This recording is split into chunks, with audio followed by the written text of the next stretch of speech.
সম্পর্কে তোমার এক্সপ্রেশন বলো। শুধু আমি বলবো না, আসসালামু আলাইকুম, আপনি একজন গণতান্ত্রিক নাগরিক হিসেবে আমি বলতে চাই যে আমাদের এখানে যে ভোটটা হচ্ছে অত্যন্ত সুষ্ঠু এবং সুনিষ্ঠ একটা ভোট হচ্ছে, নিরপেক্ষ। আপনি কেমন ভোট দিলেন? আপনার অনুভূতি কি? ভোট দিয়েছেন তো? আমি ভোট দিছি। কেমন ভোট কেমন হয়েছে? ভোট অনেক সুন্দর হয়েছে, সুস্থ, মানে পরিবেশ ঠিক আছে তো? পরিবেশ ঠিক আছে। আচ্ছা, চাচা ভোট দিয়েছেন? হ্যাঁ, ভোট দিছি।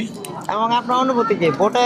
অনুমতি 18 বছর আমরা আসলে ভোট দিতে পারি নাই। আচ্ছা আচ্ছা 18 সালে একবার যাই হয়েছিল, পরে 10টা ওরা রাতে দিনের ভোট দায়িত্ব নিয়ে গেছিল, ভোট বয়কট করা হয়েছে।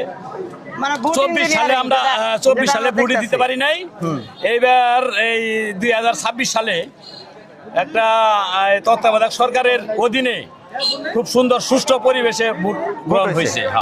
সুষ্ঠুভাবে আমরা ভোট দিতে পেরেছি। হ্যাঁ, ভোটার হওয়ার পরে এই প্রথম ভোট দেওয়ার অনুভূতি অত্যন্ত সুন্দর। আমরা সকাল সকাল গেছি ভোট কেন্দ্রে, ভোট দিছি এবং কি এটাই আপনার ভোটার অনুভূতি কেমন? আলহামদুলিল্লাহ, এবার মনে হয় খুব ভালো। ভালো ভোট হয়েছে? হ্যাঁ। মানে পরিবেশ সুন্দর? পরিবেশ সুন্দর এবং মানুষের সমাগম বেশি, সব দিক থেকে ভালো। আচ্ছা আচ্ছা, আপনার কেমন অনুভূতি? ভালো। 17 বছর ভোট দিতে পারি নাই, নিঃস্বার্থে নিজের মনের পাচ্ছিকে আমি ভোট দিছি। এর পরিবেশটা কেমন? পরিবেশ ভালো, ভোট নিজের ভোট দিতে পারছেন?